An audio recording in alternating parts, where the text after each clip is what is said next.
నిజంగా ఆ 3 సంఘటనలు చూస్తే నిజంగా బాంబు పేలులు జరిగాయి. హైదరాబాద్ సిటీలో బాంబులు పేలితేనే ముషీరాబాద్ ఇన్సిడెంట్ అయితేనే ఉంది, అంతకుముందు మీర్పేటలో జరిగినటువంటి ఒక బ్లాస్ట్ అయితేనే ఉంది. వీటన్నిటిలో కూడా బాగా సివియర్గా ఇంజూర్ అయినటువంటి ఇంజూర్డ్ పర్సన్స్ ఉన్నాయి. సో ఈ ఫస్ట్ దాంట్లో మీరు అత్తాపూర్ దాంట్లో చూసినట్లయితే ఒక పర్సన్ అక్కడక్కడ చనిపోవడం. సో ఆ బ్లాస్ట్ ఎఫెక్ట్ ఎట్లా ఉంటుందంటే ఎప్పుడైతే హ్యాండిలర్స్ ఎవరైతే ఉన్నారో వాళ్ళ చేతులు కూడా కోల్పోవడం జరుగుతుంది, సివియర్ ఇంజరీస్ జరగడం.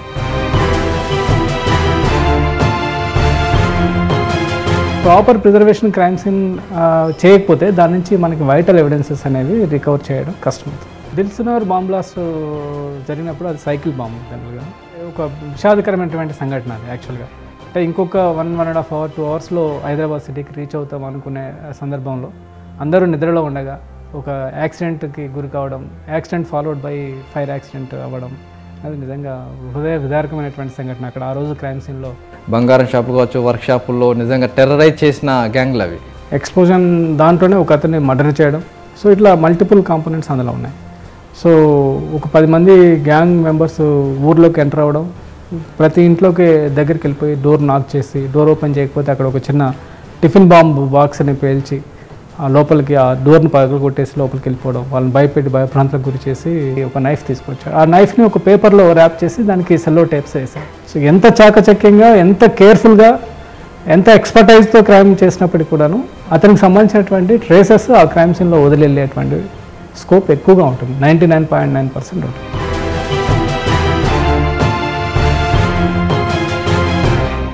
ఒక నేరం జరుగుతుంది, అయితే జరిగిన నేరాన్ని సంబంధించి సాక్ష్యాలను సేకరించడంలో కీలకమైన విభాగం క్లూస్ టీమ్. ఈ క్లూస్ టీమ్ సంబంధించి చూసినట్టయితే ప్రతి కేసులో కూడా క్లూస్ టీమ్ రావాల్సిందే, క్లూస్ టీమ్ ఆధారాలను సేకరించాల్సిందే. వాళ్ళు ఇచ్చిన ఆధారాల అనుగుణంగానే పోలీసులు ముందుకు వెళ్తారు, ఛార్జ్షీట్ వేస్తారు, నిందితులకు శిక్ష విధిస్తారు. అయితే క్లూస్ టీమ్ వ్యవహరించడంలో క్లూస్ టీమ్ సంబంధించిన తీరులో పూర్తిగా కష్ట నష్టాలు ఉంటాయి, పూర్తిగా చాలా ఇబ్బందులు ఉంటాయి. అంతేకాకుండా ప్రతి విషయాన్ని కూడా క్లూస్ టీమ్ క్షుణ్ణంగా పరిశీలిస్తుంది. అయితే క్లూస్ టీమ్ చీఫ్గా ఉన్న హైదరాబాద్ చీఫ్ ఆయన వెంకన్న గారు మనతో ఉన్నారు. సరే చెప్పండి, ప్రధానంగా క్లూస్ టీమ్ అనగానే ఏదో డిపార్ట్మెంట్లో పక్కన ఉంటుందని అనుకుంటారు. అయితే నేరం జరిగిన వెంటనే మీరే గుర్తొస్తారు, మీరే ముందు రావాల్సి ఉంటుంది. చాలా కేసులు అంటే మీరు చూసిన కొన్ని 100 కేసులు కావచ్చు, కొన్ని 1000 కేసులు కావచ్చు, మీరు ఛేదించే కూడా చాలా వరకు ఉంటాయి. నిజంగా క్లూస్ టీమ్ పనితీరు ఏ విధంగా ఉంటుంది, ఏ విధంగా నడుస్తుంది? ఇప్పుడు మనం నేర స్థలాన్ని పరిశీలించినట్లయితే ఏదైనా నేరం జరిగిన వెంటనే క్లూస్ టీమ్ యొక్క సర్వీసెస్ కావాలని కన్సర్న్డ్ SHOs కానీ లేకపోతే సీనియర్ ఆఫీసర్స్ రిక్విజిషన్స్ ఇస్తూ ఉంటుంది. సో క్రైమ్ సీన్కి వెళ్ళిన తర్వాత చాలా ఇన్స్టెన్స్లో చూస్తే మనం క్రైమ్ సీన్ని ప్రాపర్గా ప్రిజర్వ్ చేస్తారు. సో ప్రిజర్వేషన్ అనేది చాలా చాలా important. So proper preservation crime scene చేయకపోతే దాని నుంచి మనకి వైటల్ ఎవిడెన్సెస్ అనేవి రికవర్ చేయడం కష్టమవుతుంది. సో క్రైమ్ సీన్లో బేసిక్ ప్రిన్సిపల్ ఏంటి అని అంటే law of exchange of materials. So famous scientist Locard scientist అనే అతను డిఫైన్ చేశాడు అనమాట. When two or more persons or objects come in contact with each other, then there exists exchange of materials అన్నారు. అట్లనే so ఏదైనా ఇద్దరు persons ఒకరినొకరు contact అయినప్పుడు కానీ, ఆబ్జెక్ట్స్తో కాంటాక్ట్లో ఉన్నప్పుడు కానీ వాళ్ళకి సంబంధించినటువంటి ట్రేసెస్ ఆఫ్ మెటీరియల్ అక్కడ వదిలి క్రైమ్ సీన్లో వెళ్ళిపోవడం జరుగుతుంది. సో ఎంత చాకచక్యంగా, ఎంత కేర్ఫుల్గా, ఎంత ఎక్స్పర్టైజ్తో క్రైమ్ చేసినప్పటికీ కూడాను అతనికి సంబంధించినటువంటి ట్రేసెస్ ఆ క్రైమ్ సీన్లో వదిలేటువంటి స్కోప్ ఎక్కువగా ఉంటుంది, 99.9% ఉంటుంది. సో ఇక్కడ క్రైమ్ సీన్ ప్రాసెసింగ్లో ఆ వదిలి వెళ్ళినటువంటి అతనికి సంబంధించినటువంటి మెటీరియల్ని సేకరించడంలోనే నైపుణ్యం ఉంటుంది, అక్కడే ఎక్స్పర్టైజ్ ఉంటుంది. సో మా దగ్గర ఉన్నటువంటి క్లూస్ టీమ్ ఆఫీసర్స్ ఎవరైతే ఉన్నారో, క్రైమ్ సీన్ ఆఫీసర్స్ అందరు కూడా వెల్ ట్రైన్డ్. సో ఎర్లియర్ ఇది 2015లో మీరు చూసినట్లయితే ఒక 4 బృందం సభ్యులు ఉన్నటువంటి దీన్ని ఒక 17 టీమ్స్ వరకు ఎక్స్పాండ్ చేయడం జరిగింది. సో అప్పుడే తెలంగాణ గవర్నమెంట్ రావడం, తర్వాత గౌరవ ముఖ్యమంత్రి గారు కేసీఆర్ గారు డిపార్ట్మెంట్కి నిధులు సమకూర్చడం, అందులో ఇంపార్టెంట్ వింగ్ అని ఇది క్లూస్ టీమ్ అని దీన్ని బాగా ఎక్స్పాండ్ చేయాల్సినటువంటి అవసరం ఉందని అప్పటి సిపి శ్రీ మహేందర్ రెడ్డి గారు దీన్ని బాగా బలోపేతం చేయడం, దీనికి కావాల్సినటువంటి ఎక్విప్మెంట్స్ అన్నింటినీ కూడా సమకూర్చడం. ఇప్పుడున్నటువంటి క్లూస్ టీమ్ అనేది చాలా అడ్వాన్స్డ్ మెథడ్స్, తర్వాత అడ్వాన్స్డ్ ఎక్విప్మెంట్స్ కలిగి ఉండి చాలా ఎంత క్లిష్టమైనటువంటి క్రైమ్ సీన్ని కూడా ప్రాపర్గా ప్రాసెస్ చేసేటువంటి కేపబిలిటీని సమకూర్చుకున్నాను. అంటే నేరం చేసిన వారు అనుకుంటారు, నేను నేరం చేశాను, నేను పోలీసులకు చిక్కను అని అనుకుంటారు చాలామంది నేరస్తులు, ఎంత పెద్ద నేరస్తులు ఎవరైనా సరే. కానీ నేరస్తుడు ఏదో ఒక క్లూడ్ మాత్రం వదిలి వెళ్తాడు. ఇది క్లూస్ టీమ్ చెప్పే ఒక ఫస్ట్ లెసన్. కానీ నిజంగా అలా ఉంటుందా? అంటే ఎక్కడైనా క్లూస్ లేకుండా దొరకని కేసు అలాంటిది, లేకపోతే దొరకని నిందితుడు అలాంటిది ఉండే అవకాశం ఉంటుందా? మనం చాలా ఇన్స్టెంట్స్లో చూస్తూ ఉంటాం. అంటే ఎర్లీ ఫేజ్ ఆఫ్ ఇన్వెస్టిగేషన్లో చాలా వేగ్గా ఉంటుంది. సో ఈ క్రైమ్ ఎవరు చేశారు, so perpetrator of the crime ఎవరు అనేది మనకి అసలు ఐఓకి $1 million వస్తున్నారు. సో ఆ క్వశ్చన్ని ఆయన సాల్వ్ చేయగలిగితే క్రైమ్ డిటెక్షన్ అయిపోయినట్టు. సో ఐఓ అది చేయాలి అని అంటే ముందు క్రైమ్ సీన్ని ప్రాపర్గా ప్రొటెక్ట్ చేయాలి. ప్రొటెక్ట్ చేసిన తర్వాత క్రైమ్ సీన్ని ప్రాపర్ ఎక్స్పర్ట్స్తోని ఎగ్జామిన్ చేయగలిగితే, సో మన దగ్గర ఉన్నటువంటి గ్యాడ్గెట్స్ కానీ మెథడ్స్ కానీ వాడి ఎగ్జామిన్ చేయగలిగితే డెఫినెట్గా ఆ అఫెండర్కి సంబంధించినటువంటి ఒక క్లూని మనం సేకరించవచ్చు. ద బెస్ట్ ఎగ్జాంపుల్, ఒకసారి మన దగ్గర చార్మినార్ లిమిట్స్లో ఒక డెకైటీ జరిగింది.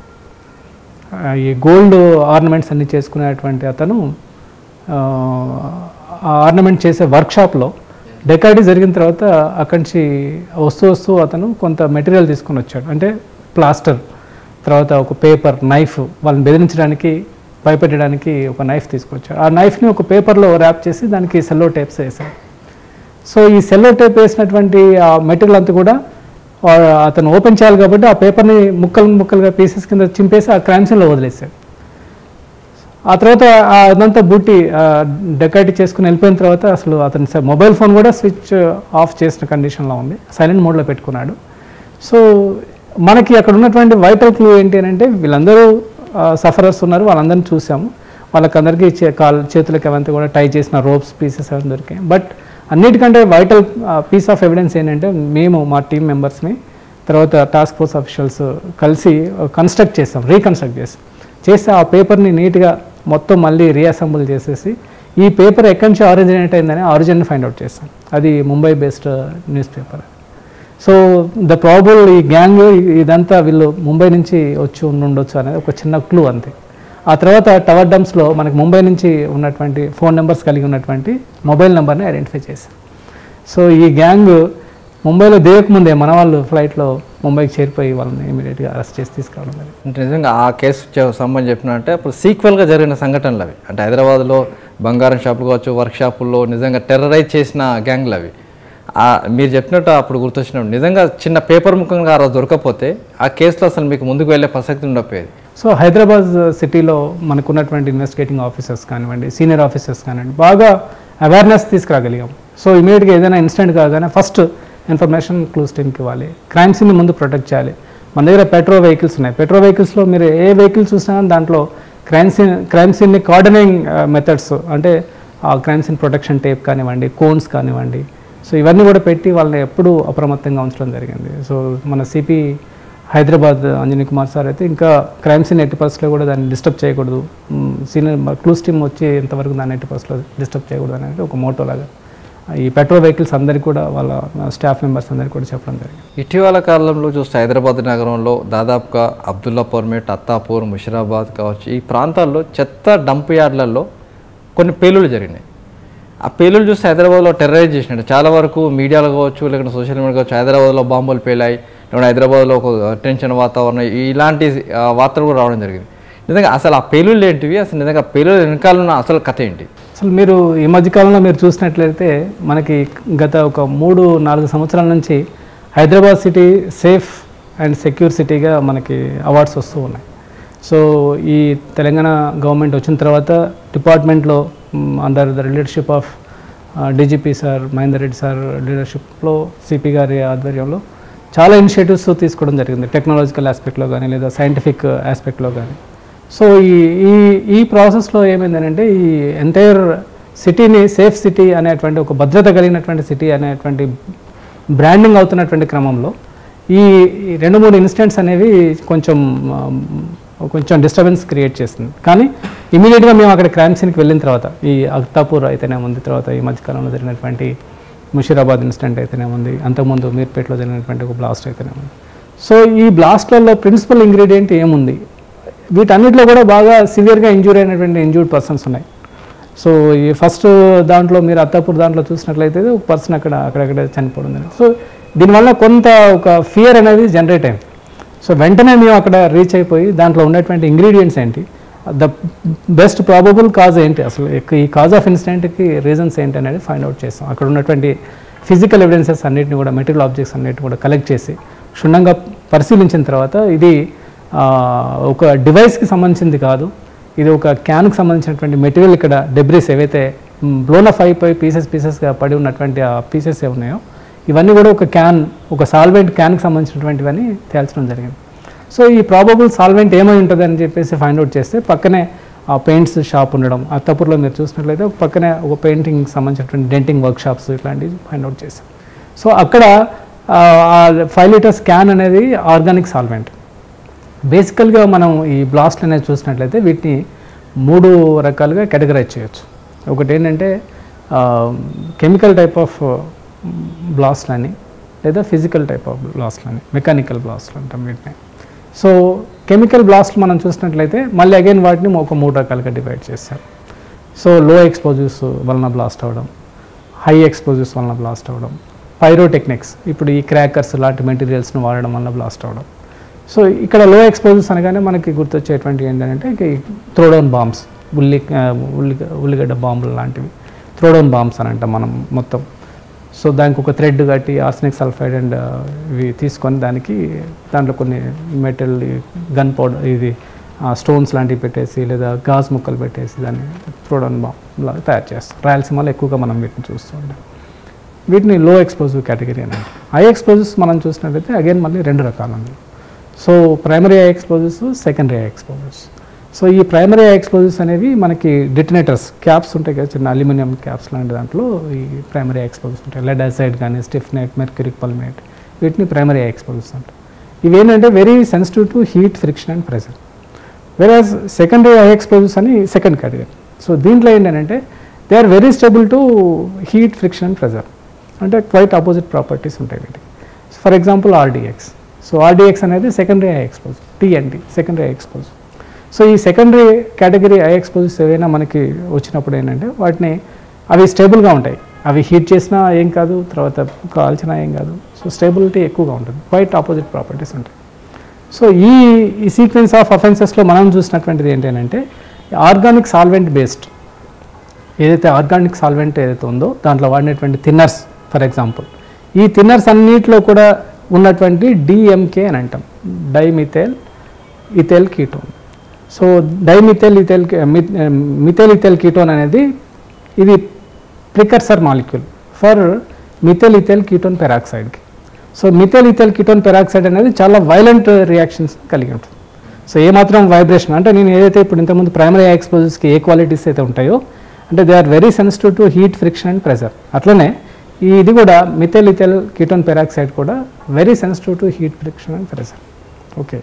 సో ఎప్పుడైతే ఇది మిథైల్ ఇథైల్ కీటోన్ అనేది over the period organic solvent left over bottle ఏదైతే ఉందో, ఆర్గానిక్ సాల్వెంట్ నేను వాడేసి ఏం చేస్తాం, పెయింట్ వాడిన తర్వాత దానికి మళ్ళీ క్యాప్ పెట్టేసి అట్లాగా పక్కన పెట్టేసి, సో పక్కన పెట్టిన తర్వాత అందులో ఉన్నటువంటి ఖాళీ అయినటువంటి స్పేస్ ఏదైతే ఉందో అది గాలితోని నింపబడుతుంది. సో ఈ గాలిలో ఉండేటువంటి ఆక్సిజన్ ఏమవుతుందంటే ఈ డిఎంకేతో రియాక్ట్ అయిపోయి పెరాక్సైడ్ బేస్డ్ కాంపౌండ్గా కన్వర్షన్ అవుతుంది. ఎప్పుడైతే ఇది పెరాక్సైడ్ బేస్డ్ కాంపౌండ్గా కన్వర్షన్ అవుతుందో ఆ టైంలో ఆ మిశ్రమం కలిగి ఉన్నటువంటి డబ్బాని ఎవరైనా తెలియక క్రష్ చేసినా లేకపోతే కింద కొట్టినా అది తీవ్రమైనటువంటి బ్లాస్టింగ్ని కలిగి చేస్తుంది. సో ఆ బ్లాస్ట్ ఎఫెక్ట్ ఎట్లా ఉంటుందంటే ఎప్పుడైతే హ్యాండ్లర్స్ ఎవరైతే ఉన్నారో వాళ్ళ చేతులు కూడా కోల్పోవడం జరుగుతుంది, సివియర్ ఇంజరీస్ జరగడం జరుగుతుంది. అంటే నిజంగా ఆ 3 సంఘటనలు చూస్తే నిజంగా బాంబు పేలులు జరిగాయి హైదరాబాద్ సిటీలో, బాంబులు పేలితేనే నిజంగా అంత సీరియస్నెస్ ఉంటుందన్న ఒక అది జరిగిపోయింది. అంటే సెంట్రల్ గవర్నమెంట్ కావచ్చు, కూడా హైదరాబాద్లో ఉన్న ప్రజలు కావచ్చు, చాలా వరకు ఆందోళన చెందడం జరిగింది. దాన్ని నిజంగా చూస్తే మీరు చెప్పేది దాంట్లో ఉన్న పెయింట్ని సగం వాడి వదిలేసిన తర్వాత మూత పెడితే తిరిగి దాన్ని ప్రెసెస్ చేసినప్పుడు పేలిందని చెప్తున్నారు. నిజంగా దీన్ని కనిపెట్టడానికి ఎంత టైం పట్టింది మీకు? ఇది ఇనిషియల్ ఫేజ్లో ఒక డివైస్ బ్లోన్ అప్ అయిందా అనేటువంటి ఒక ఇంప్రెషన్ ఉండే, బికాస్ అక్కడ జరిగినటువంటి ఇంపాక్ట్ కానీ తర్వాత బ్లోన్ అయినటువంటి పీసెస్ కానీ చూసినప్పుడు. సో ఆ తర్వాత లేటర్ ఎక్స్పోజన్ ఎఫెక్ట్స్ అని ఉంటాయి. సో మీరు ఒక్కొక్క ఎక్స్పోజివ్ మెటీరియల్కి ఒక్కొక్క కైండ్ ఆఫ్ ఇవి ఉంటాయి. ఇంతకుముందు మేము చెప్పినట్టుగా లో ఎక్స్పోజర్స్కి ఒక టైప్ ఆఫ్ ఎఫెక్ట్స్ ఉంటాయి, అట్లాగే హై ఎక్స్పోజర్స్కి ఒక టైప్ ఆఫ్ ఎఫెక్ట్స్ ఉంటాయి. సో ఎక్స్ప్లోజన్ ఎఫెక్ట్స్ చూసినప్పుడు సో ఆ బ్లాస్ట్ యొక్క తీవ్రతను బట్టి దాని యొక్క ఇంపాక్ట్ని బట్టి ఇది ఆ టైప్ ఆఫ్ కాదు, ఇది సింజింగ్ ఎఫెక్ట్ ఉన్నది ఒక ప్రామినెంట్ అబ్జర్వేషన్ ఇందులో. సో సింజింగ్ ఎఫెక్ట్ అనేది ఎప్పుడైతే ఫ్లాష్ ఫైర్స్ ఏవైతే ఉంటాయో వాటిలో సింజింగ్ ఎఫెక్ట్ వస్తుంది. So singeing effect associate with organic solvents. అంటే పేలుడు వేగం ఎంత ఉంటుంది దాన్ని? వేగం ఆల్మోస్ట్ ఆల్ ఇది 6000 meters per second ఉంటుంది. 6000 meters per second. ఆర్డిఎక్స్ అయితే 9000 meters per second ఉంటుంది. సేమ్ ఇలాంటిది మీరు చూసినట్టు ఇబ్రాహీంపట్నంలో ఒక పేలుడు జరిగింది. అంటే ఒకరోజు ముందు రోజు జరిగింది, తర్వాత నెక్స్ట్ డే చూస్తే మీరు వెళ్ళి సీన్లో వెళ్ళినప్పుడు మళ్ళీ అక్కడ కూడా ఒక సంఘటన జరిగింది. దీన్ని చూస్తే అది కూడా పేలుడే నిజంగా, ఏదో ఎవరో వచ్చి అక్కడ పెట్టిపోయారు. ఎందుకంటే గతంలో దిల్షునర్ సాయిబాబా టెంపుల్ దగ్గర స్కూటర్లో బాంబులు పెట్టిన సంఘటనలు కూడా ఉన్నాయి కాబట్టి ఆ స్కూటర్లో పేలుడు జరిగితే నిజంగా అదే జరిగిందని చెప్పి ఒక భావన జరిగింది. అక్కడేం జరిగింది అసలు? అది ఇబ్రాహీంపట్నంలో యాక్చువల్గా ఏంటంటే సీన్ ఆఫ్ అఫెన్స్లో ఒక జిలేబీ బండి అతను జిలేబీలు వేస్తున్నటువంటి క్రమంలో అక్కడికి వచ్చినటువంటి కొంతమంది పక్కనే ఉన్నటువంటి ఒక క్యాన్లో వాటర్ ఉండడం వలన వాటర్ వాడేటువంటి క్రమంలో ఈ హీట్ అయినటువంటి ఆ జిలేబీ స్టవ్ ఏదైతే ఉందో దాని ద్వారా ఇంపాక్ట్ అయిపోయి బ్లాస్ట్ అయిందని ఫస్ట్ న్యూస్. సో దానివల్ల అతను 2-3 అక్కడ ఇంజూర్డ్ పర్సన్స్ని హాస్పిటల్లో చేర్పించారు. సో అది పక్కనే మనకి ఆల్ సెక్యూరిటీ ఏజెన్సీస్, చాలా సెన్సిటివ్ సెక్యూరిటీ ఏజెన్సీస్ ఉన్నాయి పక్కనే. సో దాంతో బాగా అది హైలైట్ అయిపోవడం వల్ల ఆల్ డిఫరెంట్ ఏజెన్సీస్ అన్నీ కూడా అక్కడికి వచ్చేస్తాయి next day. So next day మళ్ళీ అట్ అబౌట్ 4 o'clock ఆ టైంలో వాళ్ళంతా ప్రాసెస్ చేస్తున్నటువంటి క్రమంలో మళ్ళీ ఒక ఆన్లుకర్ స్కూటర్ పైన వచ్చేసి ఇక్కడ ఏం జరిగింది అని అతను అడిగితే ఎవరు రెస్పాండ్ కాకపోతే ఇమీడియట్గా ఆయన స్కూటర్ దిగేటువంటి క్రమంలో ఒక చిన్న జర్క్కి ఆ కాలు ఆ స్కూటర్ బ్లాస్ట్ అవ్వడం జరిగింది. సో ఇక్కడ అగైన్ మళ్ళీ ఏంటి అంటే ఆర్గానిక్ బేస్డ్ సాల్వెంటే. సో ఇక్కడ ఇంతకుముందు జరిగినటువంటి ఇన్సిడెంట్స్ ఎలాగైతే ఉన్నాయో వాటిలాంటిదే ఇప్పుడు ఇక్కడ ప్రికర్సర్ మాలిక్యూల్ పెరాక్సైడ్ బేస్డ్ కాంపౌండ్గా మారినప్పుడు అయింది. ఇక్కడైతే ఆ పెరాక్సైడ్ బేస్డ్ కాంపౌండే మిథైల్ ఈథైల్ కీటోన్ పెరాక్సైడే ఆ కంటైనర్లో ఉంది కాబట్టి సాల్వెంట్ కంటైనర్లో. సో ఎప్పుడైతే ఆ కంటైనర్ స్టవ్ దగ్గరికి వచ్చినప్పుడు ఇమీడియట్గా హీట్కి సెన్సిటివ్, వెరీ సెన్సిటివ్ కాబట్టి వెంటనే బ్లాస్ట్ అయిపోయింది. సో సెకండ్ టైం ఇంపాక్ట్ ఏంటంటే అతను ఆ జర్క్ ఇచ్చాడు. ఏదైతే ఎక్స్ప్లోడ్ అయిన తర్వాత పడినటువంటి రెసిడ్యూస్ రోడ్డు పైన ఏదైతే ఉందో కాంక్రీట్ రోడ్ పైన, సో వెంటనే ఆయన ఒక చెప్పులు స్ట్రాంగ్ బేస్ ఉన్నటువంటి దానితో జర్క్ ఇచ్చి దిగడం వలన డ్రై అయినటువంటి ఆ కెమికల్ మళ్ళీ సెకండ్ టైం ఎక్స్ప్లోడ్ అవ్వడం జరిగింది. సో అప్పుడు మేము సెకండ్ టైం ఎక్స్ప్లోడ్ అయిన తర్వాత సీన్లోకి ఎంటర్ అయినాం. సో ఇది ఏమైంది అసలు, what are the possible causes అని. బికాజ్ ఇది non nitramine based group of compounds కాబట్టి సో మామూలుగా డిటెక్టర్స్తోనే ఇవి డిటెక్ట్ అయ్యేటువంటి స్కోప్ చాలా తక్కువగా ఉంటుంది. అప్పటికే ఆ డిటెక్టర్స్ మన దగ్గర ఇండియాలో లేకుండా, సో మా దగ్గర అప్పటికే లేటెస్ట్గా క్లూస్ టీమ్ సెటప్ చేసాం కాబట్టి మన దగ్గర ఉన్నటువంటి ఒక డిటెక్టర్ని తీసుకెళ్ళి ఆ డిటెక్టర్లో దాన్ని చెక్ చేస్తే ఇది నాన్ నైట్రమైన్ బేస్డ్ కాంపౌండ్. మన దగ్గర స్పెసిఫిక్గా పెరాక్సైడ్ డిటెక్టర్ ఉంది కాబట్టి పెరాక్సైడ్ డిటెక్టర్ ద్వారా ఫైండ్ అవుట్ చేసి. అంటే 24 hours దాని ఎఫెక్ట్ అక్కడ ఉంటుందా? ఎస్ ఉంటుంది. ఏదైనా రెసిడ్యువల్ కాంపౌండ్ ఏదైనా ఉంటే ఆ రెసిడ్యువల్ కాంపౌండ్ డ్రై అయ్యేంత వరకు, అందుకని మనకి ఎక్కువగా ఎక్స్ప్లోజన్ సైట్స్లో ఏదైనా ఇన్సిడెంట్ మళ్ళీ రిపీట్ కాకుండా ఉండడానికి డ్యాంపెనింగ్ చేస్తాం. డ్యాంపింగ్ అంటే అక్కడ వాటర్ చల్లడం మొత్తం అంత చేయడం వల్ల కొంచెం ఇంపాక్ట్ తగ్గుతుంది, ఫ్రిక్షన్ అనేది జనరేట్ కాకుండా ఉంటుంది. సో ఈ పర్టికులర్ ఇన్సిడెంట్లో ఫ్రిక్షన్ జనరేట్ అవ్వడం వల్ల కొంచెం ఆ రోజు మధ్యాహ్నం సన్నీగా ఉండడం, ఫ్రిక్షన్ జనరేట్ అవ్వడం, సో సెకండ్ ఇన్సిడెంట్ జరిగింది.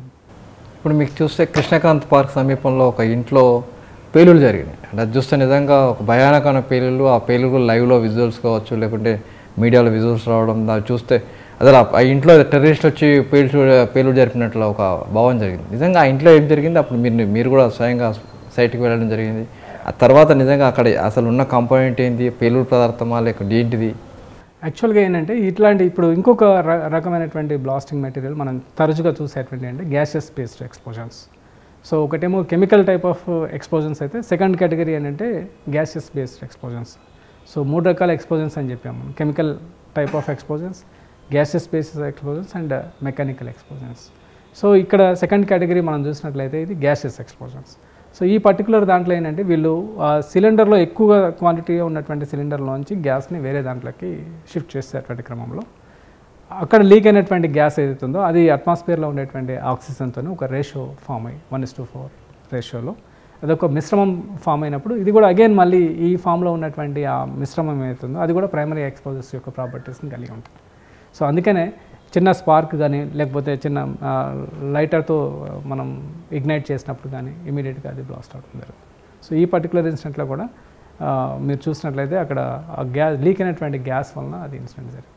అంటే దానికి అంత తీవ్రత ఉంటుంది. అంటే దాదాపు ఒక 3-4 hours మొత్తం మంటలు వచ్చేసి పేలుడు జరిగిపోయి వెంటనే దాని పక్కనే మనకి ఫ్లెమబుల్ సబ్స్టెన్స్ ఇన్ఫ్లమేటరీ మెటీరియల్ ఉంటుంది కాబట్టి ఫ్లెమబుల్ సబ్స్టెన్స్ ఉన్నప్పుడు ఆటోమేటిక్గా అది ఫైర్ ఇంకా ఎక్కువగా యాక్సిలరేట్ అయ్యేటువంటి స్కోప్ ఉంటుంది.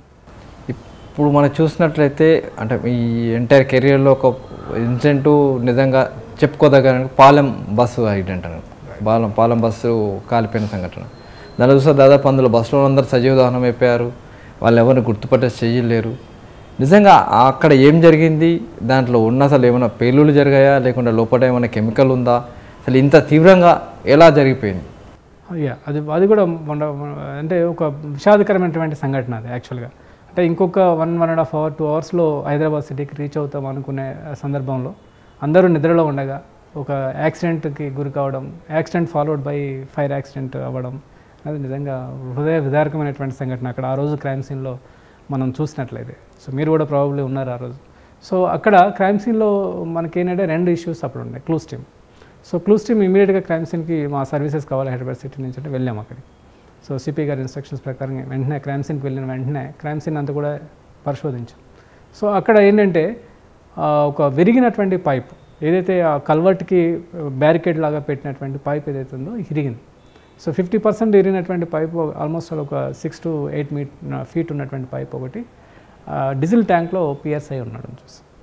సో ఎప్పుడైతే ఇది డీజిల్ ట్యాంక్లో పియర్స్ అయిందో అంటే డ్రైవర్ కొంచెం చిన్న స్లీపీ మూడ్లో ఉన్నప్పుడు రైట్ టిల్ట్ తీసుకున్నాడు. సో ఆ డైరెక్షన్ వలన ఆయన మళ్ళీ తేరుకునే లోపే అది డీజిల్ ట్యాంక్లోకి పియర్స్ అంటే గుద్దుకోవడం, ఆ ఇరిగినటువంటి పీసు దీంట్లోకి పియర్స్ అవ్వడం డీజిల్ ట్యాంక్లోకి. అదర్ వెనక వైపు ఉన్నటువంటి ఇంకొక ఎండ్ రోడ్డు మీద డ్రాగ్ అవ్వుకుంటూ వెళ్ళిపోవడం వలన ఫ్రిక్షన్ జనరేట్ అయ్యి, ఎప్పుడైతే ఫ్రిక్షన్ జనరేట్ అయిందో దానికి వచ్చినటువంటి స్పార్క్ ఫాలోడ్ బై ఫ్యూయల్ రెడీగా ఉంది కాబట్టి అక్కడ వెంటనే అది ఫైర్ ఇగ్నైట్ అయింది. సో ఇగ్నైట్ అయినటువంటి ఫైర్ కొద్ది క్షణాల్లోనే వెంటనే అది స్ప్రెడ్ అవ్వడం మొత్తం. సో ఈ ఫ్యూయల్స్కి అనేవి ఏంటంటే ఫ్లాష్ పాయింట్స్ ఉంటాయి. ఎప్పుడైతే ఆ స్పార్క్ జనరేట్ అయినటువంటి స్పార్క్ యొక్క ఇంటెన్సిటీ అంటే హీట్ కంటెంట్ ఈ flash point of the fuel diesel ఏదైతే ఉందో దానికి ఈక్వలైజ్ అయినప్పుడు వెంటనే ఫైర్ క్యాచ్ అవ్వడం జరిగింది. సో ఈ క్యాచ్ అయినటువంటి ఫైర్ వెంటనే లోపల ఉన్నటువంటి మెటీరియల్ అంతా కూడా పెయింట్ రిలేటెడ్ అయి ఉండొచ్చు, రెగ్జిన్ అయి ఉండొచ్చు, దాంట్లో ఉన్నటువంటి క్లోతింగ్స్ అయి ఉండొచ్చు, ఇవన్నీ కూడా ఫైర్ని ఇమీడియట్గా యాక్సలరేట్ చేస్తాయి కాబట్టి. సో ఆ యాక్సలరేషన్లో రేట్ ఆఫ్ బర్నింగ్ అనేది ఎక్కువగా అయిపోయి వెంటనే huge quantity of smoke generate అవ్వడం.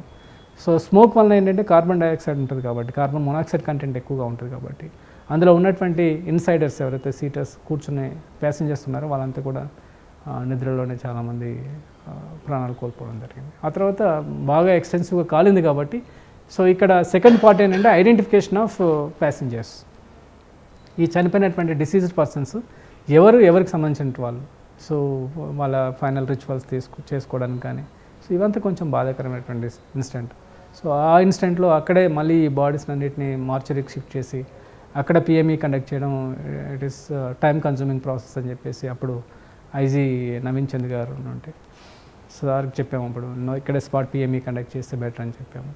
సో స్పాట్ పిఎంఈలో ఏం చేశారంటే అక్కడ ఒక్కొక్క బాడీని సెగ్రిగేట్ అంటే ఒక సీట్ బై సీట్ బాడీని లిఫ్ట్ చేయడం, ఒక దగ్గర టెంట్ అరేంజ్ చేసేసి ఆ టెంట్ కింద మళ్ళీ అన్నింటినీ కూడా బాడీస్ని అరేంజ్ చేసి so one by one team of డాక్టర్స్తో ఇక్కడి నుంచి ఉస్మానియా గాంధీ నుంచి డాక్టర్స్ పిలిపించేసి మేము కూడా పార్ట్ అయిపోయి వాళ్ళతో పాటుగా ఒక టీమ్ లాగా ఫామ్ అయ్యి ఏ స్పెసిమెన్ అయితే మనకి డిఎన్ఏ ఫింగర్ ప్రింటింగ్ బెటర్గా ఉంటుంది, ఉన్న ఆల్రెడీ చార్డ్ అవుట్ బాడీస్ అవి ఐడెంటిఫికేషన్ అసలు స్కోపే లేదు.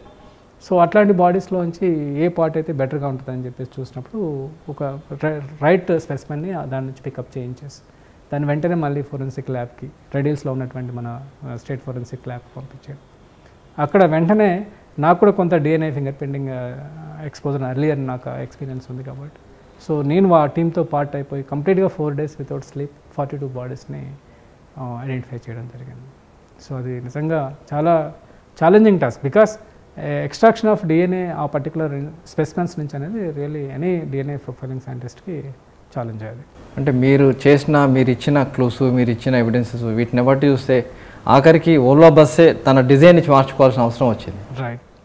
సో అంటే అది కొంత డిజైనింగ్ పార్ట్, పక్కనే బ్యాటరీ, ఆ తర్వాత డీజిల్ ట్యాంక్ ఉండడం, కొంచెం అదంతా సజెషన్స్ ఇవ్వడం వలన వాళ్ళు నిజంగా అంటే ఆ సంఘటన చూస్తే దాదాపు 4-5 days అంటే స్లీప్లెస్ ఉన్నారు, చేశారు. కానీ డిఎన్ఏ మరి అంత తొందరగా తెప్పించగలిగారు అంటే దాదాపు మామూలు కేసులో డిఎన్ఏ అంటే దాదాపు నెలల తరబడి పడుతుంటుంది. 42 డెడ్ బాడీస్ సంబంధించిన డిఎన్ఏ అంటే ఎంత టీమ్స్ పనిచేస్తారు, ఎంతమంది పనిచేసి ఉంటారు? దాదాపుగా మేము అప్పుడు ఒక 10 మెంబర్స్ని కంటిన్యూస్గా వర్క్ చేస్తాం. దాంట్లో ఒక 4 మెంబర్స్ని ఎక్స్పర్ట్స్ కంప్లీట్గా డే అండ్ నైట్ అసలు వితౌట్ స్లీప్ వర్క్ చేయడం వల్ల. తర్వాత ఒక ఏదైనా కానీ సక్సెస్కి అంటే ఒక ఆర్గనైజ్డ్ ప్లానింగ్ ఉండాలి. సో మనకి ఆ స్పెసిమెన్స్ అనేవి ఎప్పుడు ట్రబుల్ ఇస్తాయని తెలియదు కాబట్టి so we did a repeat specimen preservation. So ఒక్కొక్క టిష్యూ శాంపుల్ అయితే దాన్ని ఒక 2-3 డూప్లికేషన్స్ చేసుకోవడం. సో ఒక 3-4 శాంపుల్స్ ఒకటి ఫెయిల్ అయితే ఇంకో దాంట్లోంచి ఎక్స్ట్రాక్షన్స్ వస్తాయి అనేటువంటి దాంతో డూప్లికేషన్స్ చేసుకున్నాం. బికాస్ అన్సర్టన్ కాబట్టి డిఎన్ఏ ఎక్స్ట్రాక్షన్ బ్రోకెన్ డిఎన్ఏ వస్తుంది దాంట్లో. అట్లాంటి కాకుండా ఎప్పుడైతే క్వాంటిఫై చేస్తామో డిఎన్ఏని ఆ క్వాంటిఫికేషన్లో ప్రాపర్గా డిఎన్ఏ ఉంది అనుకున్న శాంపుల్ని మాత్రమే తీసుకోవడం. సో ఈ కంటిన్యూస్ ప్రాసెస్లో మాకేంటంటే ఎక్కడ కూడా ఒక శాంపుల్ బ్రేక్ అయితే వెంటనే దాన్ని నెక్స్ట్ ఇంకో 1 or 2 అవర్స్లో మళ్ళీ ఇంకో శాంపుల్ వచ్చేట్టుగా ప్లాన్ చేస్తాం కాబట్టి ఎక్కడ కూడా మాకు ఇబ్బంది కానీ టైం వేస్ట్ కాదు. సో వేరేజ్ ఇప్పుడు రొటీన్ ఈ ఆస్పెక్ట్లో ఏంటంటే క్యూ సిస్టమ్ ఉంటుంది కాబట్టి సో ఫస్ట్ వచ్చినటువంటి కేసు ఫస్ట్ చేయాలి కాబట్టి ఆ ప్రాసెస్లో కొంచెం డిలే అనేది జరుగుతుంది. తర్వాత అక్కడ ఎక్స్పర్ట్స్, తర్వాత మ్యాన్ పవర్, ఇవన్నీ కూడా ఫ్యాక్టర్స్. అనదర్ ఇంపార్టెంట్ కేసు హైదరాబాద్లో Dilsukh Nagar bomb blast case, అంటే వరుస బాంబ్ బ్లాస్ట్ సంబంధించి నిజంగా ఆ బ్లాస్టింగ్ జరిగినప్పుడు మీరు ఎక్కడున్నారో అసలు ఏంది సమాచారం ఏంటి? So Dilsukh Nagar bomb blast జరిగినప్పుడు అది సైకిల్ బాంబ్. జనరల్గా దిల్షుక్ నగర్ బాంబే అని కాదు, చాలా చోట్ల హైదరాబాద్ సిటీలో ఇంతకుముందు బాంబ్ బ్లాస్ట్లు ఫ్రీక్వెంట్గా వినేవాళ్ళం మనం. సో అసలు ఆ బాంబ్ బ్లాస్ట్లు అనేవి అదే దిల్షుక్ నగర్ బాంబ్ బ్లాస్ట్గా సాయిబాబా టెంపుల్లో స్కూటర్ బాంబ్ బ్లాస్ట్, ఆ తర్వాత గోకుల్ చాట్లో బాంబ్ బ్లాస్ట్లు, తర్వాత మన మక్కా మసీద్ చాలా చోట్ల బ్లాస్ట్లు అయినాయి. So Deendar Anjuman another kind of bomb blast. So అదైతే ఇంకా సిరీస్ ఆఫ్ ఈవెంట్స్ జరిగినాయి. దాంట్లో దాదాపు 26 వరకు బ్లాస్ట్ జరిగినాయి. అంటే దీంట్లో మీరు ఫస్ట్ అంటే బ్లాస్టింగ్ ఎక్కడ అనేది స్టార్టింగ్ ఎక్కడైందండి? ఫస్ట్ బాంబ్ బ్లాస్ట్లో ఏంటంటే ఇది cycle bomb. So cycle bomb కాబట్టి అక్కడ కింద స్పెసిఫిక్గా క్రేటర్ ఫార్మేషన్ అనేది జరగదు. సో ఇది సైకిల్ కట్టి ఉన్నటువంటి దాంట్లో స్టఫ్ చేసినటువంటి దాంట్లో పైప్లో కోర్ చేయడం వల్ల ఇన్సిడెంట్ జరిగిందని కొంత అనుకున్నాం స్టార్టింగ్లో. తర్వాత ఏంటంటే దానికి ఒక టిఫిన్ లాంటి మెటీరియల్ కూడా పెట్టి ఉండొచ్చు అనేది కూడా కొంత.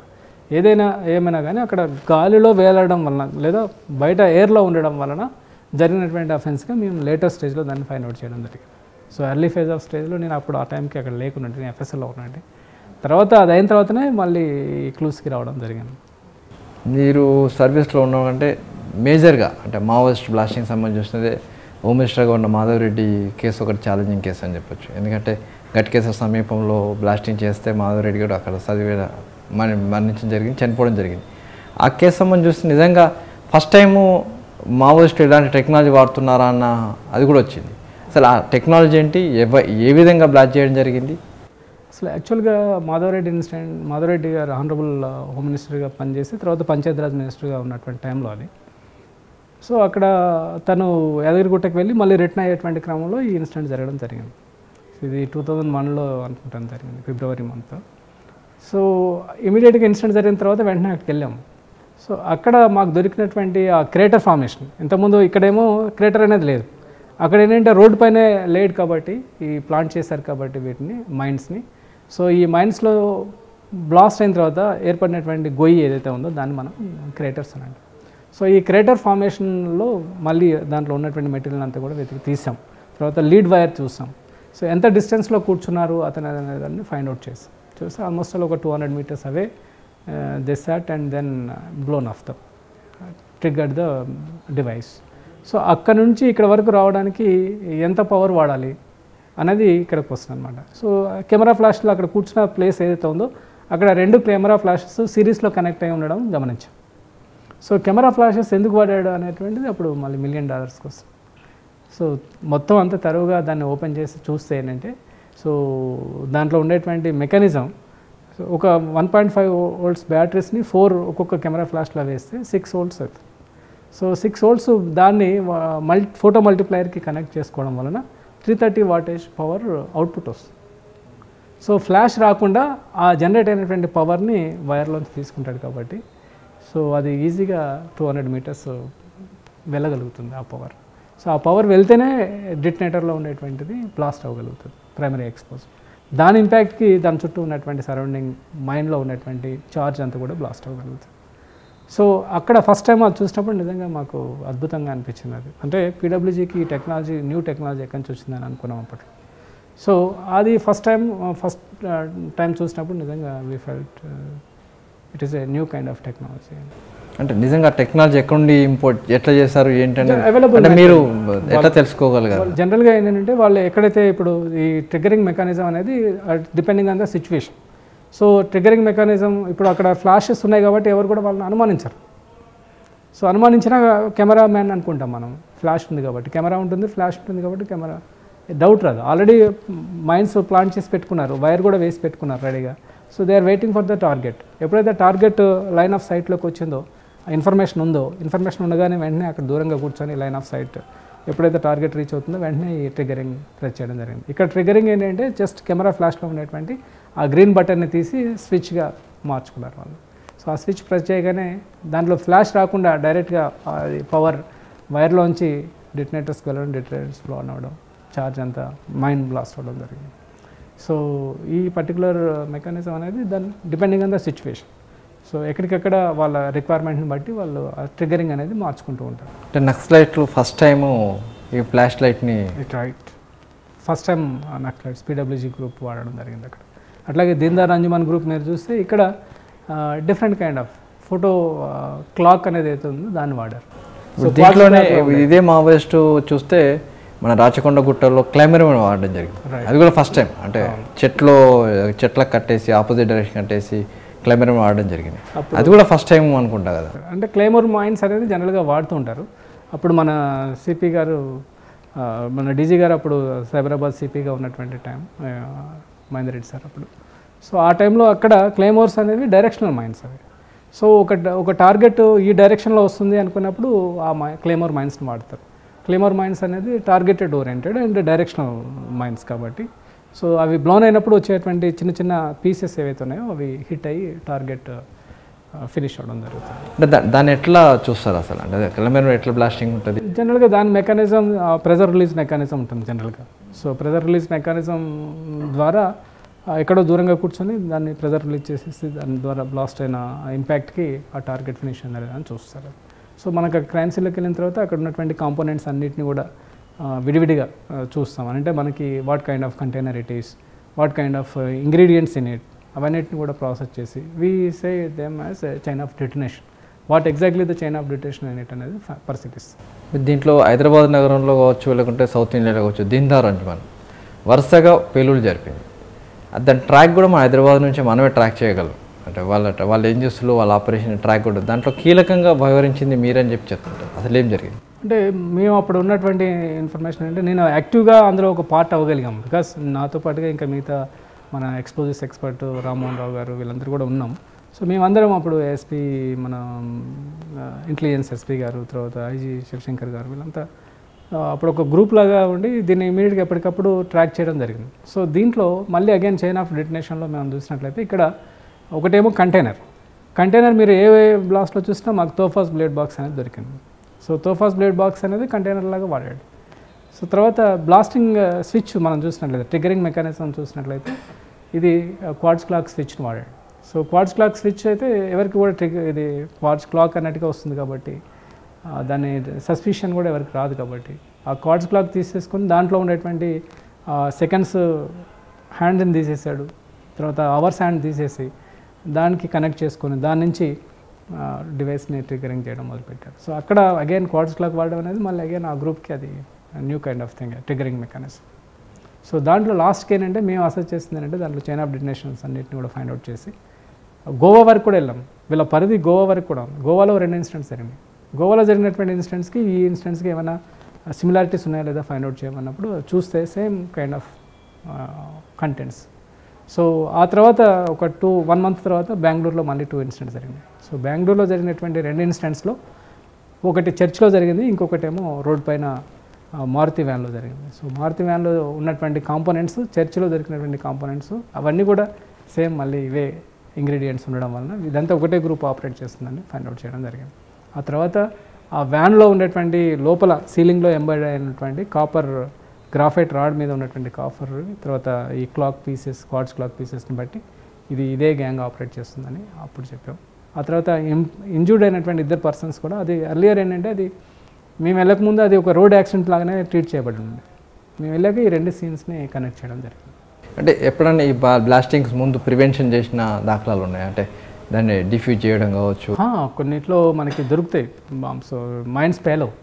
సో పేలినటువంటి సందర్భాల్లో మన వాళ్ళు బాంబ్ డిఫ్యూజల్ టీమ్స్ వెళ్తాయి. సో డిఫ్యూజల్ టీమ్స్ అంతా వెళ్ళినప్పుడు దాని బాంబ్స్ కూడా తీస్తాం. సో తీసిన తర్వాత దాంట్లో ఉన్నటువంటి ఇంగ్రీడియంట్స్ అన్నింటిని, వైర్స్ అన్నింటిని కూడా కట్ చేసి డిఫ్యూజ్ చేయడం జరుగుతుంది. ఉన్నాయి అట్లాంటివి కూడా చాలా జరుగుతాయి. సో అవి చాలా ప్రివెంటివ్ బాంబ్ డిఫ్యూజల్ టీమ్ ఎక్కువగా చేస్తున్నారు. నిజంగా మీరు ఎక్కడో పని చేస్తుంటే అర్జెంట్గా వచ్చి మీరు గోవాకి వెళ్ళిపోండి, లేకుంటే బెంగళూరుకి వెళ్ళిపోండి అంటే అసలు కట్టుబాట్లతోటి వెళ్ళిపోయిన సంఘటనలు ఉంటాయి కదా, అసలు నిజంగా అట్లాంటి సంఘటనలు ఏమైండి వచ్చాయి? మేము బెంగళూరుకి అట్లా వెళ్ళిపోయినాం. మాకు ఒక కాల్ వస్తే ఇమీడియట్గా అప్పుడు ఎఫ్ఎస్ఎల్ డైరెక్టర్ గాంధీ గారు ఉన్నాడు. సో కాల్ చేసి మీరు ఇమీడియట్గా రండి అని అంటే వెళ్ళాం. సో ఆఫీస్కి వెళ్ళిన తర్వాత వెంటనే టికెట్స్ చేతిలో పెట్టారు, మీరు గోవాకి వెళ్ళండి అని. సో వెంటనే బెంగళూరు వెళ్ళాం, గోవాకి అట్లా వెళ్ళాం. So it is a part of our responsibility. So involve మన డెడికేటెడ్గా చేయాలి సిస్టమ్ కోసం అనేది అటువంటి ఒక తపన. ఇంకోటి హైదరాబాద్ నగరంలో కేబీఆర్ పార్క్, అంటే కేబీఆర్ పార్క్ అంటేనే దాని చుట్టుపక్కల మొత్తం కూడా అత్యంత ధనవంతులు ఉంటారు, సెలబ్రిటీలు ఉంటారు. అక్కడ జరిగిన ఒక చిన్న ఫైరింగ్ ఇన్సిడెంట్, అంటే ఫైరింగ్ అనే ఇన్సిడెంట్ మొత్తం కలకలం సృష్టించింది. ఏం జరిగిందో తెలియదు. అదే టైంలో దేశవ్యాప్తంగా కూడా కొన్ని టెర్రరిస్ట్ యాక్టివిటీ జరుగుతున్నాయి. ఆ టైంలో ఒక బిజినెస్ మ్యాన్ను బెదిరించి తర్వాత కాల్పులు జరిపి పారిపోయిన సంఘటన, అది జస్ట్ కొన్ని గంటలను చేయించగలిగారు. ఎలా చేయగలిగారు?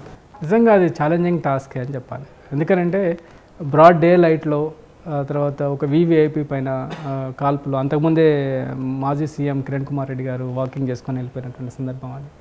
సో కొంచెం గ్రావిటీ బాగా బిల్డప్ అయినటువంటి కేసు అది. తర్వాత కాల్పులు జరిపింది కూడా ఏదో మామూలు అల్లాటప్ చిన్న వేపన్ కాదు, AK-47తోని కాల్పులు 10 రౌండ్స్ బిట్ కొంచెం హై గ్రావిటీ ఉన్నటువంటి అఫెన్స్గానే అది ట్రీట్ చేయబడింది. సో వెంటనే ఇన్ఫర్మేషన్ రాగానే క్రైమ్ సీన్కి వెళ్ళడం, క్రైమ్ సీన్లో ఉన్నటువంటి ఆధారాలన్నింటిని కూడా సేకరించేసి అక్కడ మాకు ఒక వైటల్ క్లూ ఏంటంటే ఆ కిట్ బ్యాగ్ ఏదైతే ఉందో అతను అక్కడే మర్చిపోయాడు.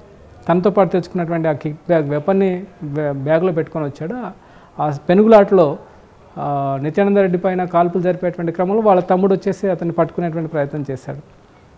ఆ ఇద్దరు అతను ఎట్లాగో నేను దొరికిపోతాననేటువంటి ఉద్దేశంతోనే ఆ AK-47 వెపన్ని అక్కడ వదిలేసి, కిట్ బ్యాగ్ కూడా అక్కడ వదిలేసి పారిపోయాడు, తప్పించుకున్నాడు. అన్ఫార్చునేట్ థింగ్ ఏంటంటే అక్కడ ఆ విసినిటీలో ఏవి సీసీ ఫుటేజెస్ లేకపోవడం. సో సీసీ ఫుటేజెస్ ఉంటే ఈజీగా అతను ఎవరైనా గుర్తుపట్టే ఉండేవాళ్ళు. సో అది లేకపోవడం వల్ల ఇంకా బిట్ కాంప్లికేట్ అయిపోయింది మాకు. సో అది ఛాలెంజింగ్గా తీసుకోవడం. అప్పుడు మన డీజీ గారే అప్పుడు సిపిగా ఉన్నటువంటి టైం అది, మహేందర్ రెడ్డి సార్. సో వెంటనే దీన్ని ఎట్లయినా 24 అవర్స్లో ఛేదించాలనేటువంటి బాగా స్ట్రాంగ్ డిటర్మినేషన్తో ఉన్నటువంటి టైం. సో అసెంబ్లీ నడుస్తున్నటువంటి టైం. సో 24 అవర్స్లో మేము పట్టుకుంటామని చెప్పేసి డిక్లేర్ చేయడం జరిగింది. సో తదనుగుణంగా మేము కూడా అక్కడ టీమ్ వైజ్గా టాస్క్ ఫోర్స్ అఫీషియల్స్, మేము క్లూస్ టీమ్ మెంబర్స్ అందరం కూడా కంటిన్యూస్గా వర్క్ చేసి ఆ బ్యాగ్ని వెరిఫై చేసేటువంటి క్రమంలో మాకు ఒక చిన్న స్లిప్ దొరికింది. సో మిషన్ జనరేటెడ్ స్లిప్ ఒకటి దొరికింది. సో ఆ మిషన్ జనరేటెడ్ స్లిప్ దానిపైన కొన్ని అక్షరాలు చెరిగిపోయి ఉండడం, వాటన్నిటి కూడా మళ్ళీ రీకన్స్ట్రక్ట్ చేస్తే అది ఒక సూపర్ మార్కెట్లో జనరేట్ అయినట్టుగా మేము ఐడెంటిఫై చేయడం జరిగింది. సో ఆ సూపర్ మార్కెట్కి వెళ్ళిన వెంటనే వేరే ఎక్కువ టైం వేస్ట్ చేయకుండా అందులో ఉన్నటువంటి కొన్నవి పర్చేజ్ చేసినటువంటి ఐటమ్స్ ఏవైతే ఉన్నాయో అక్కడ సీసీ కెమెరాస్ని ఎగ్జామిన్ చేసాం ఆ టైంకి. సో వెంటనే లక్కీగా ఈ కిట్ బ్యాగ్లో ఉన్నటువంటి క్లోతింగ్స్ ఏవైతే ఉన్నాయో, so blue jeans pant, white shirt, ఒక నైక్ క్యాప్, ఇవి పెట్టుకొని ఆ రోజు ఆ క్యాండిడేట్ ఎవరైతే సస్పెక్ట్ క్యాండిడేట్ ఉన్నాడో ఆయన షాపింగ్ చేశాడు. సో షాపింగ్ చేసినటువంటి విజువల్స్, తర్వాత ఇక్కడ క్లోత్స్ ఏవైతే మనకి కిట్ బ్యాగ్లో ఉన్నాయో అవి, వీటిని కంపారిజన్ చేసుకుంటే గ్రే అవుట్స్కి సంబంధించినటువంటి ఒక పర్సన్గా ఐడెంటిఫై చేయడం జరిగింది. సో వెంటనే దాన్ని కన్ఫర్మ్ చేసుకొని అతని లొకేషన్ని ఫైండ్ అవుట్ చేసి 24 అవర్స్ కాదు 12 అవర్స్ తిరగకుండానే సిపి గారు అప్పుడు ప్రెస్ మీట్ పెట్టడం అనేది నిజంగా హైదరాబాద్ సిటీ పోలీస్కే చెందింది. నిజంగా దాంట్లో క్లూ ఒకటే మీకు చూస్తే చిన్న స్లిప్ మాత్రమే, దాన్ని పట్టుకొని అంటే బ్యాక్ అండ్ రివర్స్లో ఎంక్వైరీ చేసినప్పుడు ఇవన్నీ దొరికినాయి అంటారు. సో ప్రతి చిన్న మైన్యూట్ ఆధారాన్ని కూడా వదలకుండా పరిశోధించినప్పుడే మనం ఈజీగా డిటెక్ట్ చేయగలుగుతాం. ఇంకోటి హైదరాబాద్ నగరంలో ఒక బాలుని అట్టపెట్లో పెట్టేసి తీసుకెళ్ళి ఒక సికింద్రాబాద్ డెడ్ బాడీ దొరకడం జరిగింది. దానికి సంబంధించి ఎలాంటి క్లూస్ లేవు, ఓన్లీ కేవలం అట్టపట్ట మాత్రమే దొరికింది. అది కూడా ఒక సెన్సేషన్ అయిపోయింది.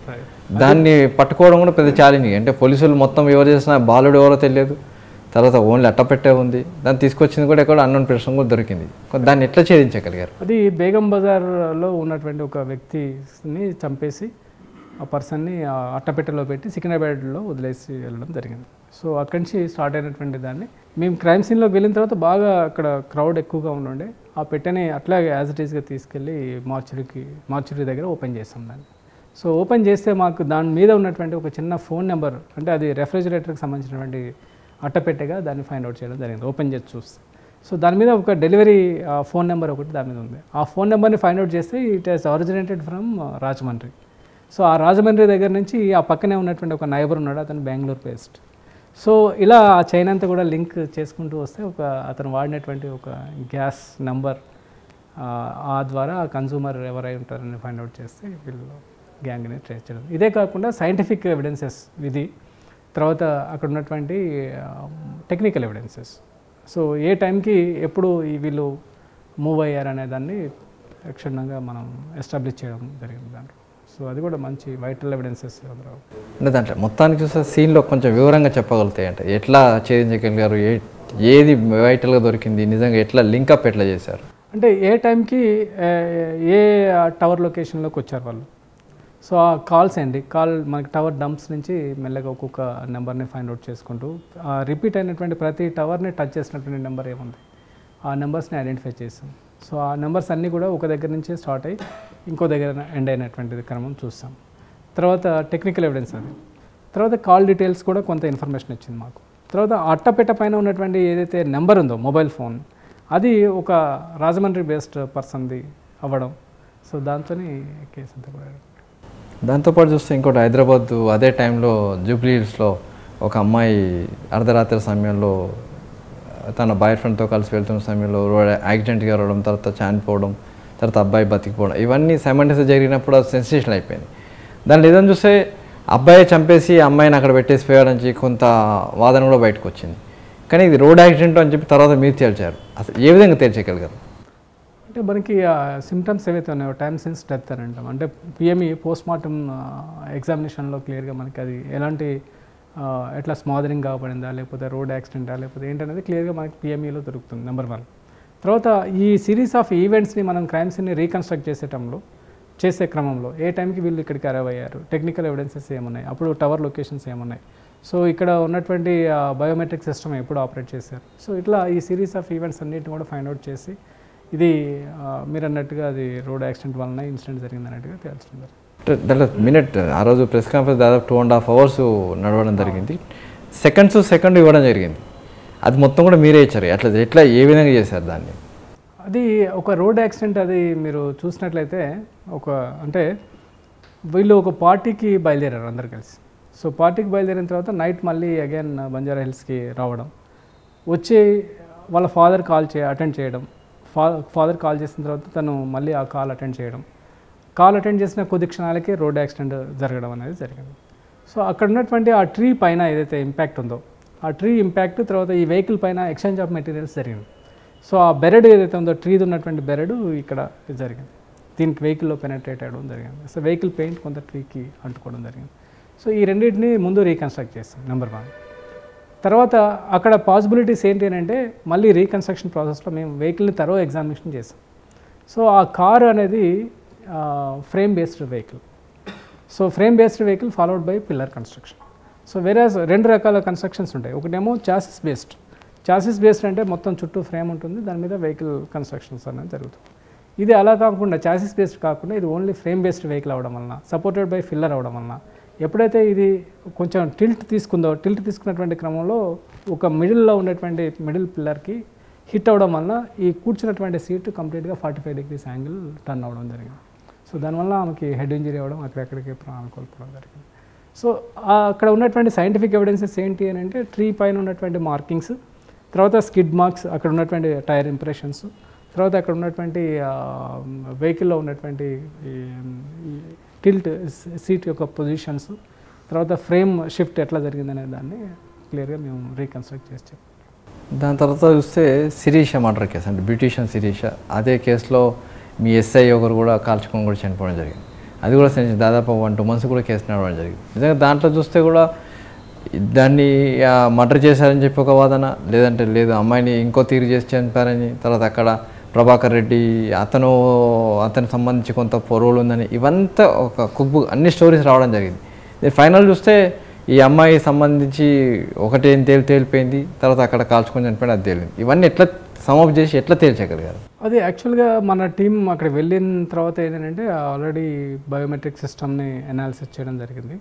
సో బయోమెట్రిక్ సిస్టంలో పాసిబిలిటీస్ ఉన్నాయా లేదా, అంటే ఒకసారి లోపలికి వెళ్ళడం లేదా బయటకు రావడం అనేది ఎట్లా పాసిబిలిటీస్ ఉన్నాయా అనేది ఎగ్జామిన్ చేయడం జరిగింది. ఆ తర్వాత అక్కడ ఉన్నటువంటి టైమింగ్స్, తర్వాత అమ్మాయి కాల్ డీటెయిల్స్ కూడా చూసుకోవడం జరిగింది. సో ఇవే కాకుండా వీళ్ళందరూ కలిసి అక్కడికి ఇంటీరియర్ వెళ్ళడం, తర్వాత అక్కడ కొంత టైం స్పెండ్ చేయడం, ఆ తర్వాత మళ్ళీ డిస్కషన్లో మళ్ళీ ఇక్కడికి అతన్ని సముదాయించేసి మళ్ళీ ఇక్కడికి రావడం.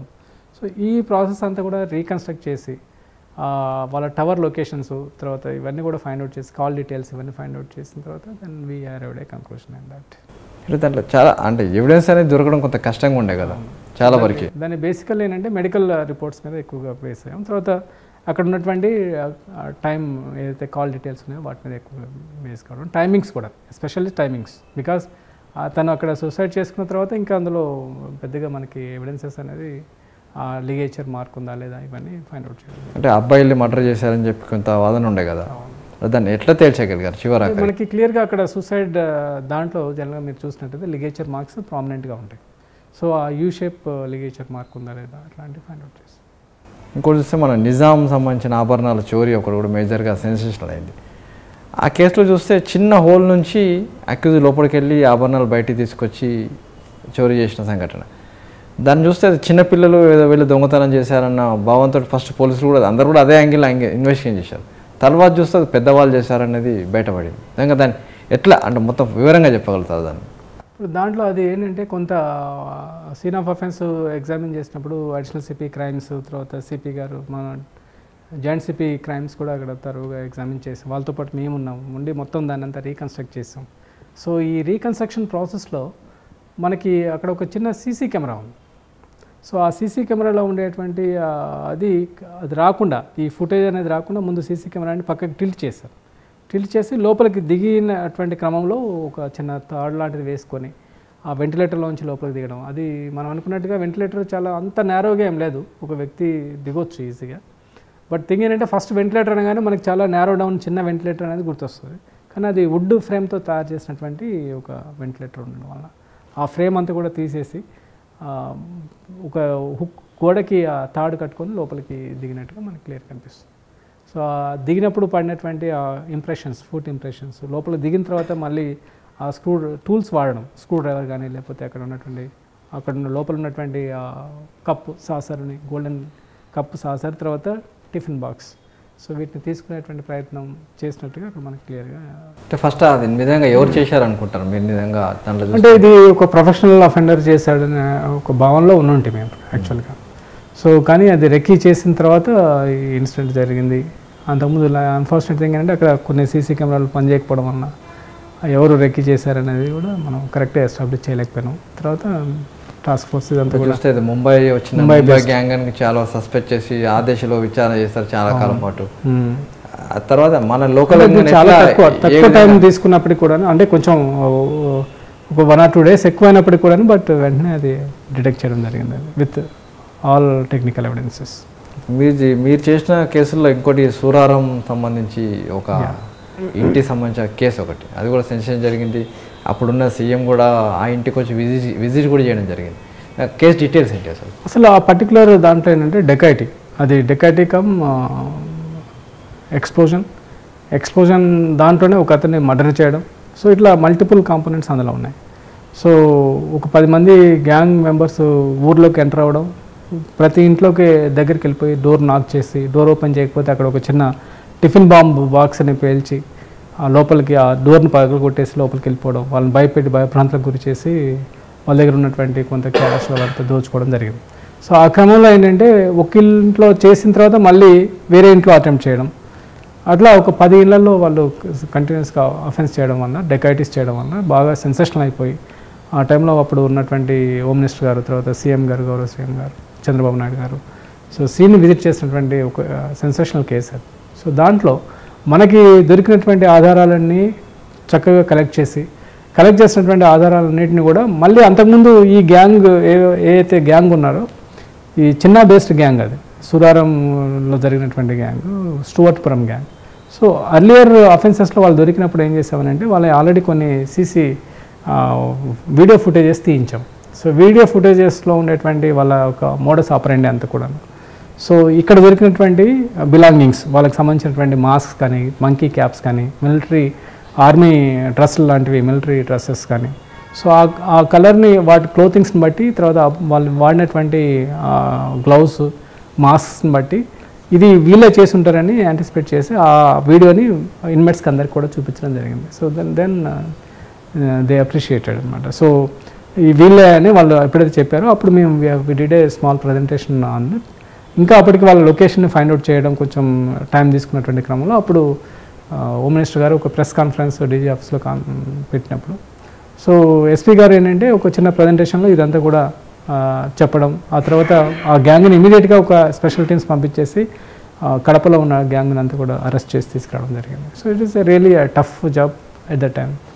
అంటే ఎంత టైం తీసుకున్నారు నిజంగా? ఆ టైంలో చాలా మంది టార్గెట్స్ ఉండే, చాలా మందిని సీనియర్ ఆఫీసర్స్ కొంతమందిని అక్కడి నుంచి షిఫ్ట్ చేయాలనేటువంటి ఉద్దేశం కూడా మనకు అప్పుడు ఆ కాన్ఫరెన్స్లో కనిపించింది. బట్ వన్స్ ఈ ప్రజెంటేషన్ అంతా కూడా అయిపోయిన తర్వాత గౌరవ మాజీ అప్పుడు హోమ్ మినిస్టర్ గారే అప్పుడు ఎస్పీ గారిని బాగా అప్రిషియేట్ చేశారు. నిజంగా ఎన్ని కేసులు చేస్తుంటే అప్పుడు మీ ఫ్యామిలీ వాళ్ళు అనుకుంటారు కదా, ఎప్పుడు ఇంటి పట్టున ఉండరు, వెళ్తూనే ఉంటారు బయటికి, మాకు ఇంత టైం స్పెండ్ చేయరు అనుకొని.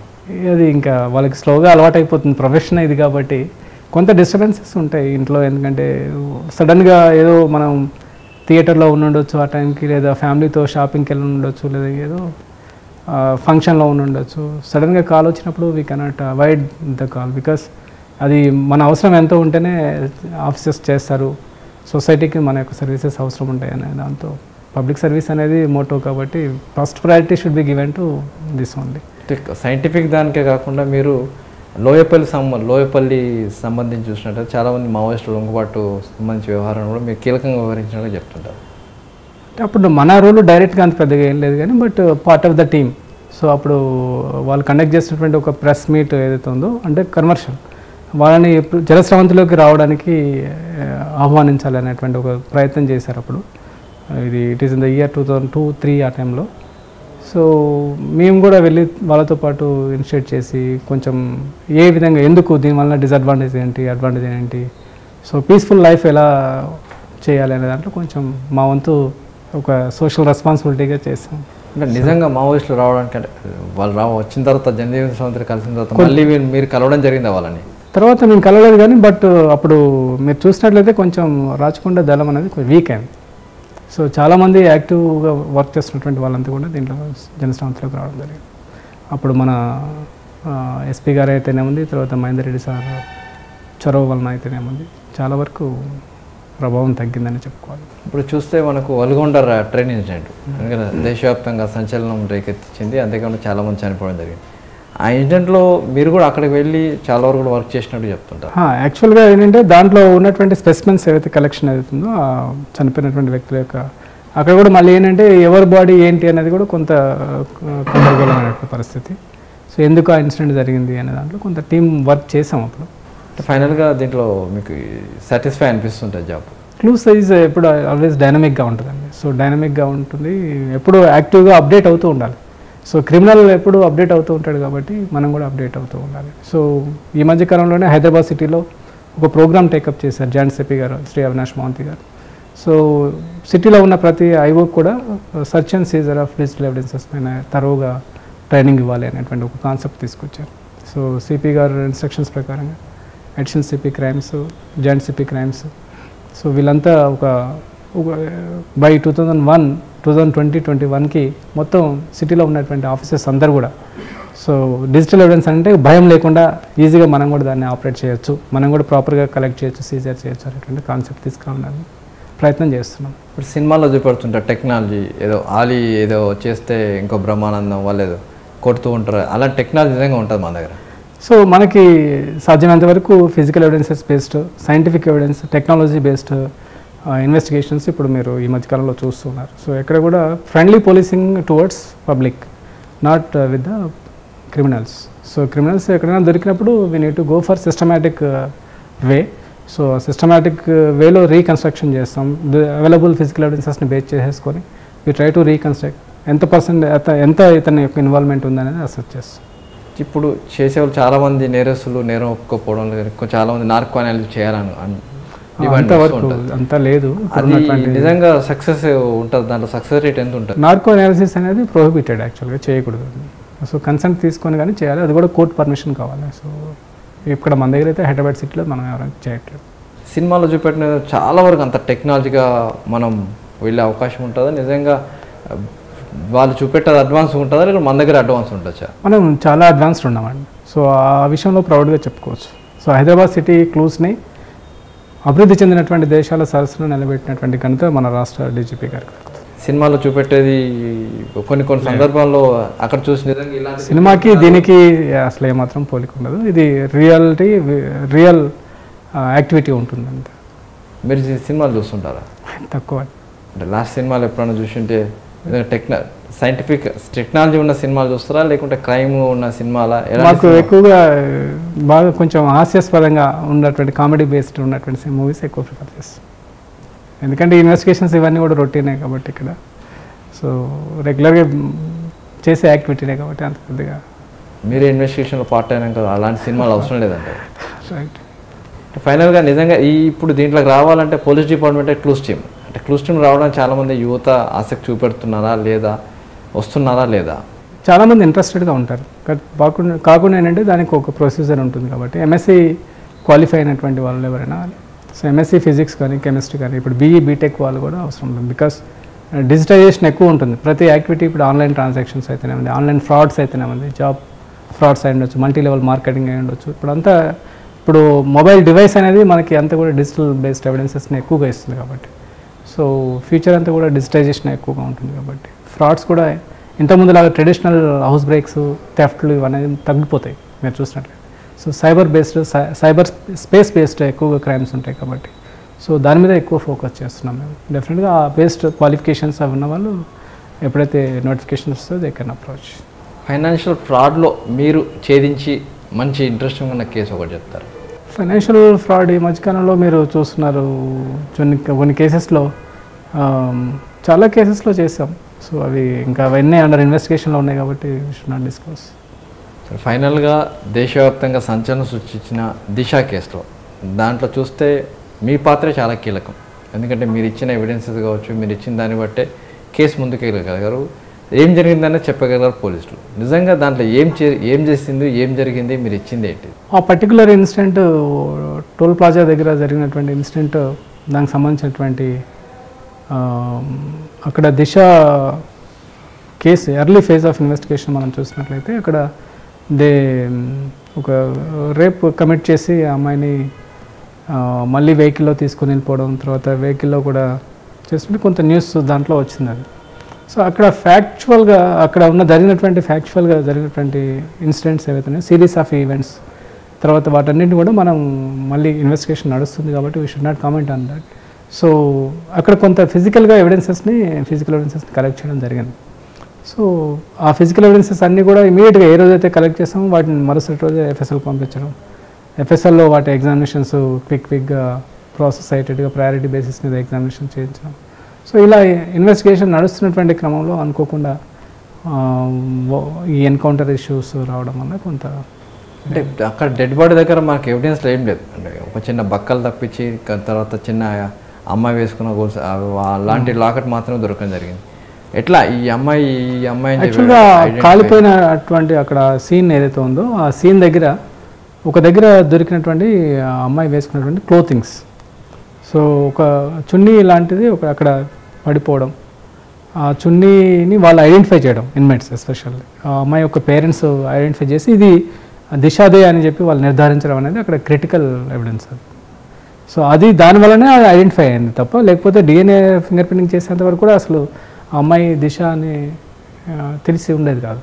సో ఓన్లీ ఆ క్లోత్ ఐటమ్స్ అయితే చున్నీ ఏదైతే ఉందో that has లీడెడ్ the investigation. Rape జరిగింది అని తర్వాత మీరు ఎప్పుడు సస్పెక్ట్ చేయగలరు? నిజంగా ఆ రేప్ జరిగిన సీన్ కూడా తర్వాత రావడం చాలా లేట్గా వెళ్ళడం జరిగింది.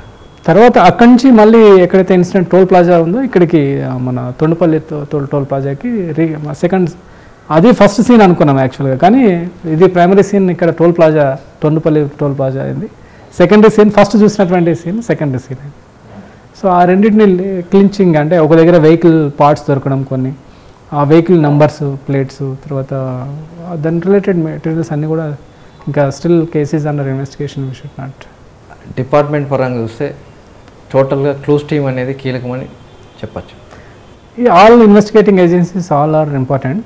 అట్ ది సేమ్ టైం ఏంటంటే ఎర్లీ ఫేజ్ ఆఫ్ ఇన్వెస్టిగేషన్లో క్లూస్ టీమ్ యొక్క రోల్ ఎక్కువగా ఉంటుంది కాబట్టి సో తరోగా ఎగ్జామినేషన్ చేసి అక్కడి నుంచి సేకరించేటువంటి మెటీరియల్ ఆబ్జెక్ట్స్ ఏవైతే ఉన్నాయో వాటిని డ్యూరింగ్ ద ప్రాసెస్ ఆఫ్ ఇన్వెస్టిగేషన్లో వాటిని బలమైన ఆధారాలుగా మలుచుకునేటువంటి స్కోప్ ఉంటుంది. సో అక్కడి నుంచి రిజల్ట్ వచ్చేటువంటి ఆధారాలు మనం ఎఫ్ఎస్ఎల్కి పంపిస్తే ఫోరెన్సిక్ ల్యాబ్ నుంచి వచ్చేటువంటి రిపోర్ట్స్ బేస్ చేసుకొని కల్ప్రిట్స్కి ఎవరైతే ఉన్నారో పర్పెట్రేటర్స్ ఆఫ్ ద క్రైమ్ వాళ్ళకి పనిష్మెంట్స్ పడేటువంటి స్కోప్ ఎక్కువ ఉంటుంది. సో మనకి ఓన్లీ స్టేట్మెంట్సే కాదు, వాళ్ళు చేశారు అనే ఐ విట్నెస్తో పాటుగా ఆ క్రైమ్ సీన్లో ఉండేటువంటి ఫిజికల్ ఎవిడెన్సెస్ని, మెటీరియల్ ఆబ్జెక్ట్స్ని కలెక్ట్ చేయగలిగితే దాని నుంచి వచ్చేటువంటి రిపోర్ట్స్ జడ్జెస్ అంటే కోర్టులో ఎక్కువ బలమైన ఆధారాలుగా ఉపయోగపడతాయని నేను నమ్ముతాను. కేసు ఏదైనా సరే అక్కడికి క్లూస్ టీమ్ వెళ్లాల్సిందే, సాక్ష్యాలు సేకరించాల్సిందే, పోలీసులకు ఇవ్వాల్సిందే. అయితే వీళ్ళు ఇచ్చిన సాక్ష్యాల ఆధారంగా నేరస్తులకు శిక్ష పడుతుంది. అయితే ప్రతి కేసులో కూడా క్లూస్ టీమ్ ఇంపార్టెంట్. దీనికి సంబంధించి క్లూస్ టీంలో వీళ్ళు చేస్తున్న కృషి ఇప్పటికి చూస్తే ఎంతో అని చెప్పొచ్చు. ప్రతి కేసులో కూడా ఏ సెషన్ చిన్న దోపిడీ కావచ్చు, డెకాయిటీ కావచ్చు, లేకుంటే చిన్న విషయం కావచ్చు, చిన్న దొంగతనం కావచ్చు, రేప్ అండ్ మర్డర్ కావచ్చు, లేకుంటే ఏదైనా కావచ్చు, కార్ప్లే కేసు కావచ్చు, ప్రతి కేసులో కూడా క్లూస్ టీమ్ ఉండాల్సిందే, క్లూస్ టీమ్ రావాల్సిందే, క్లూస్ టీమ్ అక్కడ పని చేయాల్సిందే. వాళ్ళు ఇచ్చే ఎవిడెన్స్ తోటే నేరస్తులకు శిక్ష పడుతుంది. అయితే ఇలాంటి క్లూస్ టీమ్ సంబంధించి చూసినట్టయితే యువత కూడా ఈ మధ్యకాలంలో ఇక్కడికి వచ్చి పనిచేసేందుకు కూడా ఆసక్తి కనబరుస్తున్నారు. అయితే ఇలాంటి క్లూస్ టీంలో కీలకంగా పనిచేసిన వెంకన్న గారితో మనం ఇప్పటివరకు మాట్లాడడం జరిగింది. మరొక క్రైమ్ ఇన్సిడెంట్ తోటి మరొకరితో మాట్లాడదాం.